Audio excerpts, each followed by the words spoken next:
आज हम लोग एक नए टॉपिक को देखेंगे। ज्वारनद मुख किसे कहते हैं और यह किस तरह का डेल्टा होता है और कौन कौन सी नदियाँ इस डेल्टा को बनाती हैं। लेकिन इसको समझने से पहले हम लोग भारत के परिप्रेक्ष्य में समझेंगे तो अच्छे से समझ में आपको आएगा। ये भारत का मैप है और यह है पश्चिमी घाट। ये पश्चिमी घाट पर्वत श्रेणी है और इस पर्वत श्रेणी से दोनों तरफ नदियाँ निकलती हैं, पूरब की ओर पश्चिम की ओर भी। लेकिन जो नदियाँ पूरब की ओर बहती हैं वो लंबी दूरी तय करती हैं, इसलिए उनमें अवसाद ज़्यादा होता है तो वो डेल्टा का निर्माण कर देती हैं। ठीक है, जैसे कृष्णा का डेल्टा, गोदावरी का डेल्टा, कावेरी का डेल्टा, महानदी का डेल्टा, ये नदियाँ बनाती हैं। लेकिन जो नदियाँ अरब सागर की ओर गिरती हैं वो लंबी दूरी तय नहीं करती हैं, वो कम दूरी तय करती हैं, इसलिए नदियों में अवसाद नहीं होता है और इस कारण से ये नदियाँ डेल्टा का निर्माण नहीं कर पाती हैं। और किसका निर्माण करती हैं? ज्वारनद मुख का निर्माण करती हैं। ठीक है, इसको हम एक दूसरे मैप से समझने का प्रयास करेंगे। जैसे मान लीजिए ये हो गया आपका पश्चिमी तटीय मैदान, जो ये वाला क्षेत्र दिख रहा है ये पश्चिमी तटीय मैदान है और इसको हम समझ लेते हैं पश्चिमी घाट। ये पश्चिमी घाट हो गया, जो ये है यही पश्चिमी घाट, मैंने इस तरह बना दिया। अब पश्चिमी घाट से जो नदियाँ निकलेंगी उनकी स्पीड क्या होगी? तेज होगी और वो सीधे जो है आकर के सागर में गिर जाएंगी। तो बहुत स्पीड तेज होगी, सीधे सागर में गिरेंगी तो डेल्टा का निर्माण नहीं कर पाएंगी। क्यों? क्योंकि इनमें अवसाद होता नहीं है। तो इस कारण से अवसाद न होने के कारण ये डेल्टा नहीं बना पाती हैं, उससे हम एस्चुरी कहते हैं। अब ये ज्वारनद मुख क्या होता है, कैसे समझना है? तो जैसे मान लीजिए ये तट है कोई, तो नदियाँ जब यहाँ गिरती हैं तो कब अवसाद होता है? तो नदियाँ अवसाद लेके आती हैं। लेकिन जब ज्वार आता है, चंद्रमा के गुरुत्वाकर्षण के कारण, तो जब ज्वार आता है तो ज्वार का पानी इस नदी के मुंह में प्रवेश कर जाता है और जो भी नदियाँ मलबा इकट्ठा की होती हैं उसको वापस लेके चली जाती हैं। तो डेल्टा बन ही नहीं पाता है जब तक अवसाद नहीं रहेगा। ठीक है, दूसरा समुद्री लहरें जो होती हैं वो भी आती हैं और आकर के यहाँ यहाँ के टकराई नदियों के मुंह से और सीधे लेकर के मलबा वापस चली गई। तो जितना मलबा नदियाँ लाती हैं उन सबको वापस लेके चली जाती है। कौन कौन? ज्वार भी और समुद्री लहरें भी। तो जो ज्वार है वो नदी के मुंह में प्रवेश कर जाता है, इसलिए उसका नाम क्या रखा गया? नाम रखा गया ज्वारनद मुख।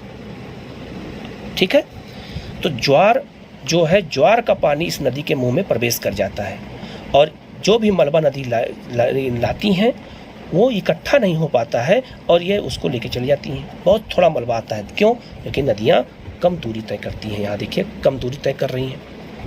ठीक है, ये पश्चिमी घाट है और ये है पश्चिमी तटीय मैदान। इसी मैप को मैंने यहाँ बना दिया है।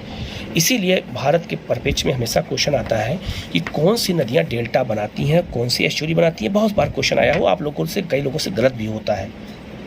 ठीक है, कभी कभी एग्जाम में ये भी पूछ देता है कि कौन कौन सी नदियाँ ऐसी हैं जो है ये क्वेश्चन पूछ देगा कि भारत में पश्चिमी तटीय जो पश्चिमी घाट है उसमें जो पूरब की ओर नदियाँ बहती हैं वो डेल्टा बनाती हैं, पश्चिम की ओर बहने वाली नदियाँ डेल्टा नहीं बनाती हैं। क्यों?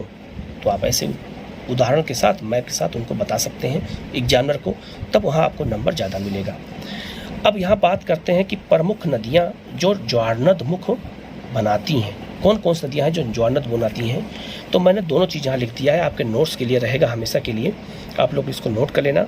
विश्व स्तर पर और भारत के स्तर पर मैंने दोनों बता दिया है। अगर हम विश्व स्तर की बात करें तो पहली है मैकेंजी नदी, कनाडा में बहती है, आर्कटिक महासागर में गिरती है। तो आर्कटिक महासागर में जब गिरती है तो ये भी क्या बनाती है? ज्वारनद मुख बनाती है। सीन नदी यूरोप में बहती है, ओब नदी ये भी रूस में बहती है, साइबेरिया क्षेत्र में, और हडसन नदी अमेरिका में। ये नदी भी क्या बनाती हैं? तो ज्वारनद मुख। अब एग्जाम में अगर आ जाए कि कौन विश्व स्तर पर अगर क्वेश्चन अगर आपसे पूछा जाए तो आप इसको कर लेंगे तो आपका सही हो जाएगा। भारत की बात कर लें तो भारत में नर्मदा, तापी, मांडवी गोवा में बहती है, कालिंदी कर्नाटक में, शरावती कर्नाटक में। ये कुछ प्रमुख 5 नदियां हैं, और भी नदियां हैं इसमें, लेकिन ये 5 प्रमुख नदियां जो आपसे एग्जाम में पूछा जा सकता है।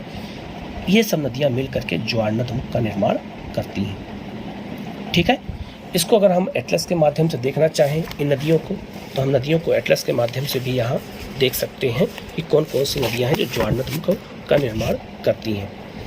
जैसे यहाँ पे देखो कालिंदी दिख रही है, यहाँ पे मांडवी दिख रही है, यहीं पे जुआरी भी है, ये भी आप देख लीजिए गोवा में बहती है, ये भी बनाती है। इसके अलावा शरावती नदी पर जोग जलप्रपात भी है, यहीं पे है, ठीक है, समोगा पहाड़ी के पास। तो शरावती नदी पर जोग जलप्रपात है, इसको महात्मा गांधी जलप्रपात भी बोलते हैं। तो ये भी ज्वार नदमुख बनाती है, ठीक है। इसके अलावा अगर हम बात करें तो कृष्णा और गोदावरी भी हैं। कृष्णा और वो क्या कहते हैं, सॉरी कृष्णा नहीं, तापी और नर्मदा, तो ये नर्मदा नदी है, ये भी बनाती है ज्वार नदमुख, और तापी नदी है, ये भी बनाती है ज्वार नदमुख, ठीक है। तो ये हो गया आपका। तो ये नदियों का अगर क्वेश्चन अगर आ जाए आपसे तो आप इसको अच्छे से समझ सकते हैं, ठीक है। एक बार मैं आपको फिर से बता देता हूँ कि जो नदी का मुहाना होता है, जैसे ये नदी का मुहाना है, जो कम दूरी तय करती हैं इसमें मलबा नहीं होता है। तो जब कम दूरी तय करती हैं ये नदियाँ, तो जो भी मलबा लेके आती हैं उसको ज्वार आता है, और जब भाटा आता है तो ये सारा मलबा लेके चला जाता है, तो डेल्टा नहीं बन पाता है। और ज्वार का पानी जो होता है इसी नदी के मुख में प्रवेश कर जाता है, इसलिए इसका नाम रख दिया गया ज्वार नदमुख, ठीक है। और जो है या समुद्री जो लहरें आती हैं वो भी मलबा वापस लेके चली जाती हैं, तो इसलिए यहाँ पे मलबा नहीं बच पाता है। और दूसरा एक और कारण है, यहाँ ढाल बहुत ज़्यादा होती है, तो ढाल होने के कारण नदियाँ सीधे सागर में प्रवेश कर जाती हैं, ठीक है। तो ये वीडियो आपको कैसा लगा बताइएगा। अगर इसमें और कोई डाउट समझ में नहीं आएगा तो आप लोग हमें कमेंट करिएगा, मैं दोबारा इसको समझाने का प्रयास करूँगा, ठीक है।